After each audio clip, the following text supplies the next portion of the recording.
Noise. The first sign of an earthquake may be a loud bang or roar.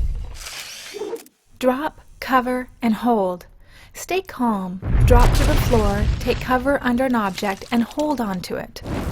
Falling objects. Stay clear from any objects that can move or fall and potentially injure you. Avoid windows.